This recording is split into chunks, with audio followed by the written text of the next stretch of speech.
Buonasera da Sicilia 24, i titoli. Ponte sullo Stretto, approvato il decreto per realizzare il progetto in varie fasi invece che entro il 31 luglio 2024. Ciucci a Sicilia 24, nessun ritardo. Ballottaggi, il centrodestra vince a Caltanissetta con Tesauro, il centrosinistra riconquista Gela con Di Stefano, a Pachino vince Gambuzza del centrodestra. La Corte Costituzionale, la proroga delle concessioni balneari in Sicilia è illegittima, accolto il ricorso del governo. Catania, uccise la figlioletta e vi finse il rapimento, chiesi 30 anni di carcere per Martina Patti. A Siracusa le forze speciali dei carabinieri liberano un giovane spacciatore sequestrato dopo una sparatoria da una banda rivale per un debito di droga non pagato. Palermo, identificati gli aggressori del ricercatore universitario pestato dopo aver rimproverato e filmato dei giovani che danneggiavano un monopattino, hanno agito in 11. Turismo e benessere, alle Eolie arriva la moda dei massaggi Lomi Lomi importati dalle isole Hawaii. Calciomercato, le siciliane preparano i primi colpi, a Palermo si punta a rinforzare la difesa, a Catania si preannuncia l'ennesima rivoluzione, da Andrea e Capomaggio i nomi più caldi.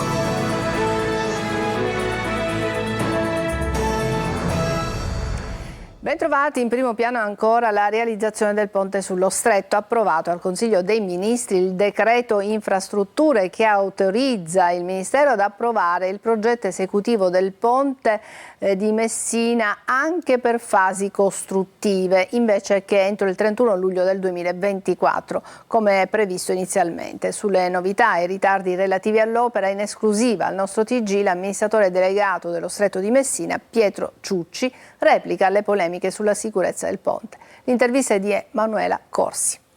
Nessun ritardo, soltanto un aggiornamento e un adeguamento della tempistica. Noi entro settembre risponderemo al Ministero dell'Ambiente con tutte le richieste di integrazioni. Entro fine anno avremo il CIPES e l'avvio quindi della fase realizzativa, il che vuol dire i primi cantieri, le prime opere sul territorio, e vuol dire l'avvio del progetto esecutivo che potrà essere preparato e approvato per fasi realizzative. Quali sono le novità introdotte dal decreto infrastrutture? Proprio questo della possibilità di svolgere il progetto esecutivo in fasi costruttive. Cosa vuol dire? Il progetto ponte è più del ponte in senso stretto, è più del ponte da 3 km di campata unica, comprende strade, ferrovie, stazioni metropolitane, opere compensative, e quindi il progetto esecutivo verrà sviluppato mano a mano che le opere sono mature, e questo ci consentirà di partire rapidamente risparmiando tempi e costi. Sono tante le polemiche che si sono susseguite su quest'opera, una tra queste la famosa faglia che attraversa lo stretto, che potrebbe mettere a rischio appunto l'intera opera. Sono polemiche superate, sono polemiche ripetute, nonostante che abbiamo chiarito in tutti i modi che le torri non appoggiano su faglie attive, capaci, come si dice in termini tecnici, quindi nessun pericolo per quanto riguarda questo aspetto. E come si risolve il problema dell'altezza delle grandi navi? Ma noi abbiamo anche detto su questo, il franco navigabile è di 72 metri, si abbassa quando ci sono 2 treni da 750 metri sul ponte, ovviamente non è una situazione frequente durante la giornata. Abbiamo verificato insieme con le capitanerie di porto, con il traffico del 2023 effettivo, e nessuna nave passata nel 23 avrebbe avuto problemi. Perché sia al ponte, sinteticamente? Sia al ponte perché unisce due coste, unisce un'isola e il territorio, completa i due sistemi di trasporti, quello siciliano e calabrese, perché è una tessera indispensabile sul percorso europeo da Helsinki a Palermo, perché attrae tanti investimenti, molti sono già in corso, e consente la realizzazione dell'alta velocità che altrimenti non sarebbe realizzabile fino a Reggio Calabria. In calo l'affluenza nel turno di ballottaggio, in Sicilia 3 i comuni al voto, Caltanissetta unico capoluogo di provincia, Gela e Pachino. Vediamo com'è andata. Emanuela Corsi. Affluenza in forte calo per il secondo turno delle elezioni amministrative. Alla chiusura dei seggi ha votato il 47% degli aventi diritto, al primo turno quasi il 63%. Il dato nazionale scende ulteriormente in Sicilia, dove i ballottaggi si sono svolti soltanto in 3 comuni, Gela, Pachino e Caltanissetta, unico capoluogo di provincia. Qui alla chiusura dei seggi alle ore 15 si è recato alle urne il 38,2% degli aventi diritto, con un calo del 17,6% rispetto al primo turno.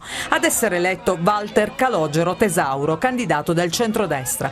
Ha vinto il ballottaggio con il 52,36% contro la rivale Annalisa Maria Petitto, civica sostenuta dal PD, che ha ottenuto il 47,64%.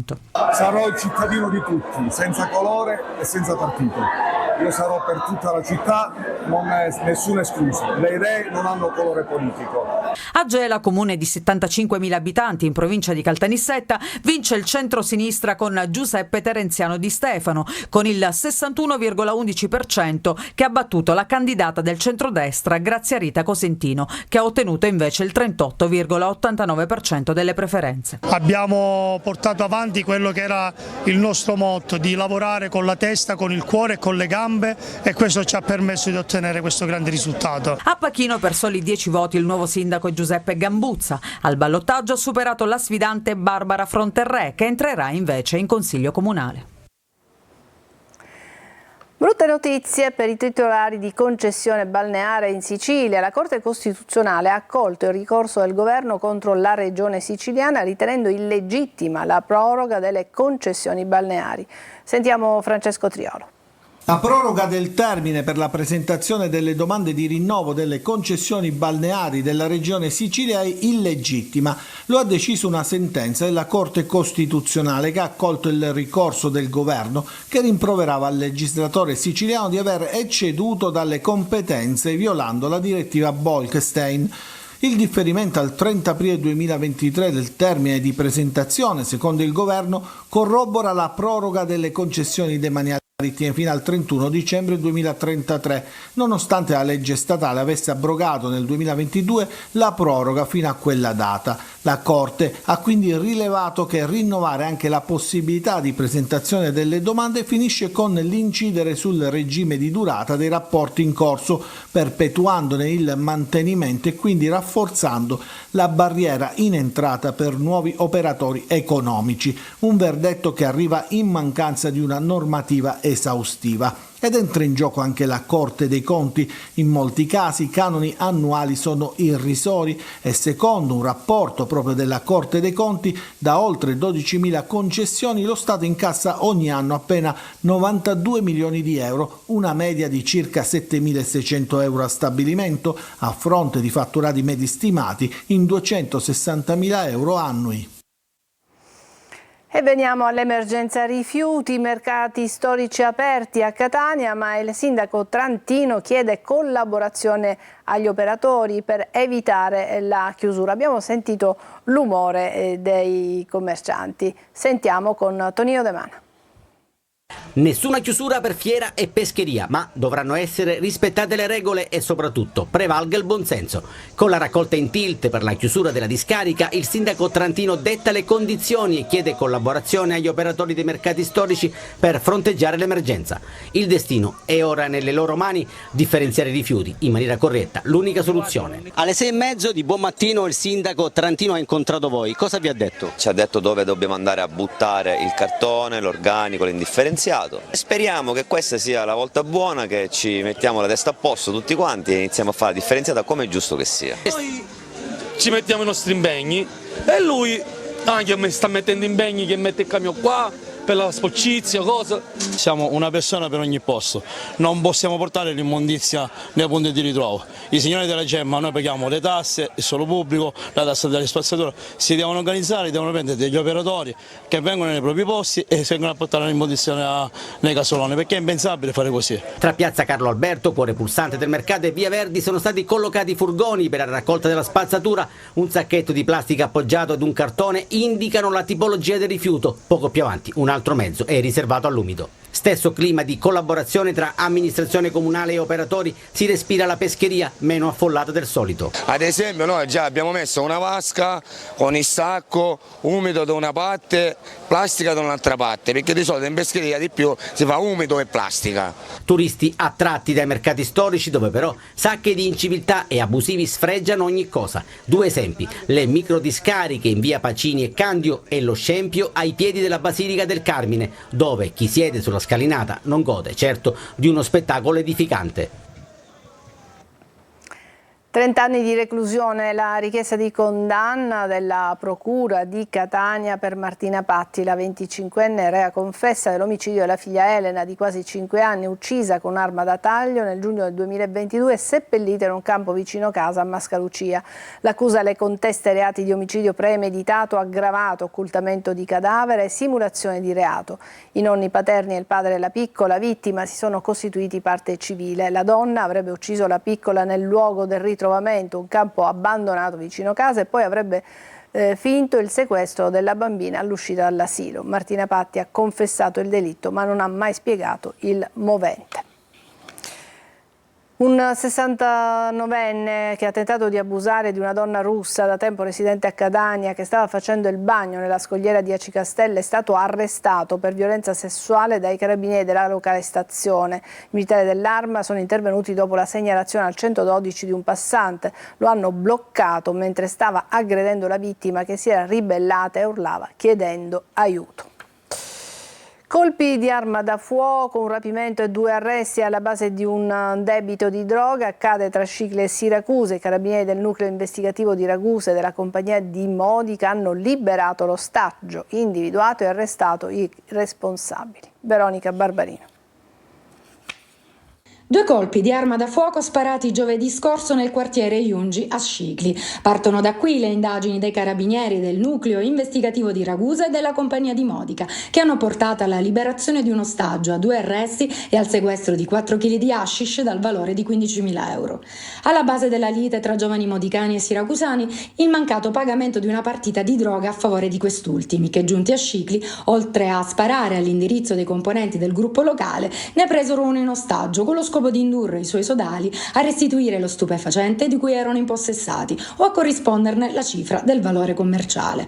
L'ostaggio, dopo serrate indagini, è stato localizzato in un'abitazione popolare nei pressi di Piazza Santa Lucia a Siracusa e, data la pericolosità dei soggetti implicati nella vicenda, è stato liberato dai carabinieri del GIS con il supporto delle aliquote di primo intervento di Catania, del personale dello squadrone eliportato cacciatori di Sigonella e dei militari dell'Arma di Ragusa e Siracusa. Arrestato il rapinatore minorenne e il possessore dell'hashish. Avete fatto bingo, è il singolare commento all'arresto di uno spacciatore intercettato dalla polizia nel centro storico di Catania. Sull'auto, usata come deposito, sono stati rinvenuti oltre 60 kg di droga. Tonino Del Mano. Usava un'auto in disuso lasciata in un parcheggio multipiano nel centro storico di Catania come deposito per la droga. È quanto scoperto dai falchi della squadra mobile che hanno arrestato un 34enne per spaccio di marijuana, hashish e cocaina, sequestrando oltre 60 kg di sostanze stupefacenti. L'uomo è stato intercettato dalla polizia dopo essere uscito dal parcheggio con una busta nera che conteneva 3 kg di marijuana. Nell'auto i falchi della squadra mobile hanno trovato poi 53 kg di marijuana, circa 5 kg di hashish tra panetti ed ovoli, 2 grammi di cocaina e materiale utile per il confezionamento delle dosi. La droga avrebbe avuto un valore di mercato di circa 500.000 euro. Durante le fasi investigative il 34enne si è pure complimentato con i poliziotti dicendo loro avete fatto bingo, un atteggiamento che non ha intenerito gli agenti che lo hanno trasferito direttamente in carcere. Singolare pestaggio a Palermo dove un uomo ha rimproverato i ragazzi che danneggiano un monopattino e il ricercatore universitario è stato pestato, li aveva filmati, così i giovani sono tornati da lui assieme ad alcuni adulti. Lo hanno colpito in 11 ma sono stati identificati. Marco Cullà.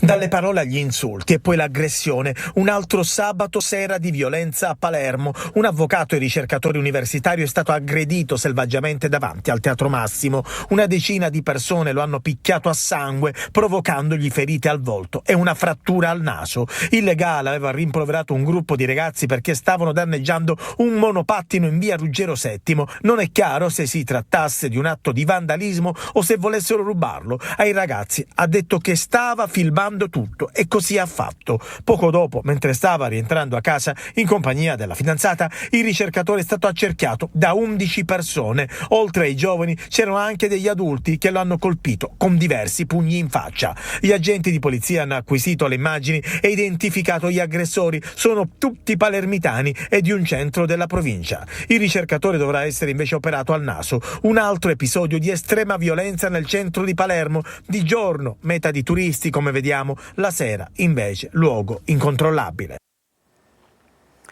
San Giuseppe Jato è a lutto dopo il terribile incidente che è costato la vita ad una ventenne e a un bambino di 16 mesi di origini marocchine ma residenti da anni nel paese in provincia di Palermo. Il sindaco dice: oggi piangiamo tutti. Sentiamo.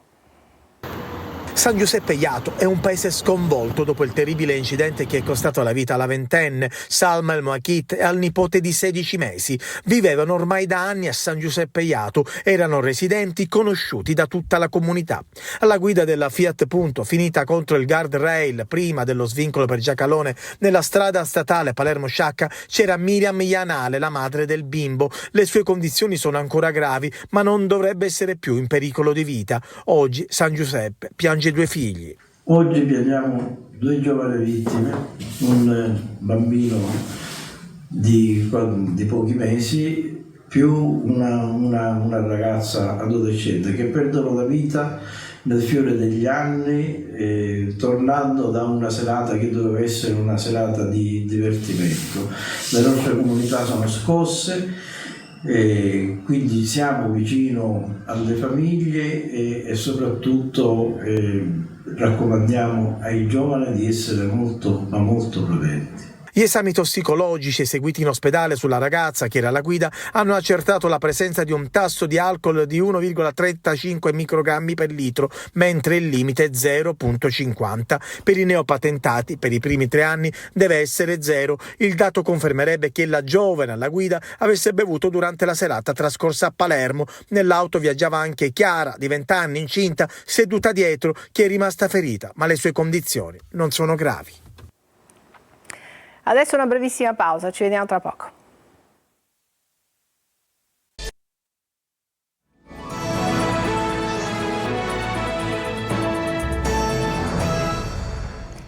Hanno incuriosito e hanno fatto il giro le web delle misteriose luci comparse nella serata del 23 giugno nel cielo dell'Italia meridionale, tra queste la regione Sicilia. C'è chi ha pensato fossero degli UFO, tante le ipotesi, ma la più fondata è che a generare il fenomeno sia stato il secondo stadio del razzo Falcon 9 di SpaceX.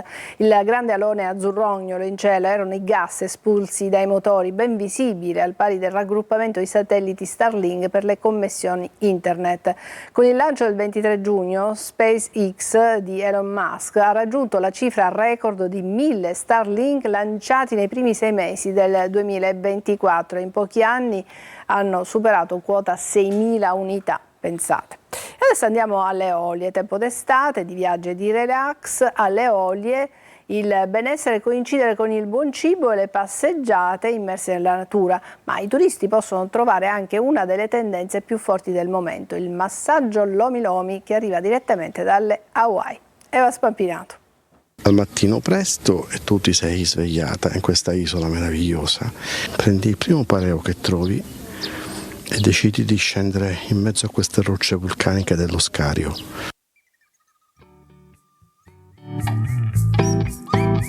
Sali Salina come le Hawaii. L'energia dei vulcani, del mare e della terra confluiscono in un massaggio, il Lomi Lomi, che ha origini hawaiane e che viene tramandato da generazioni, di discepolo in discepolo, fino ad arrivare nelle più importanti spa di tutto il mondo. Eh sì, perché in effetti entrambi sono degli arcipelaghi sulla catena del fuoco.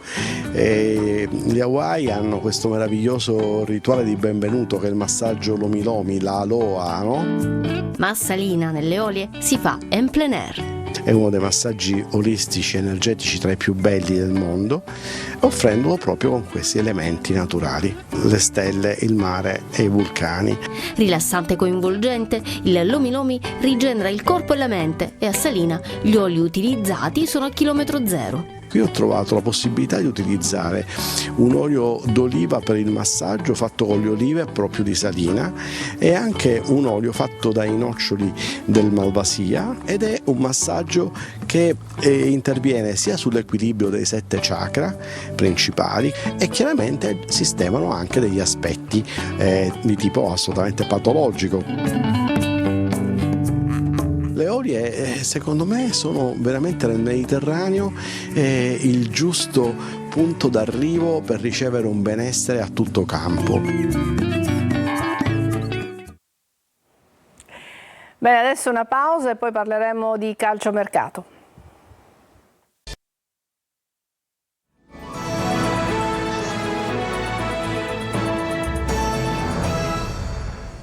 Eccoci al calciomercato. Fra una settimana l'avvio ufficiale. Il Palermo vuole puntellare la difesa e dare imprevedibilità all'attacco. Il Catania proprio davanti opererà una mezza rivoluzione ed è vicina a 2 giocatori del Cerignola.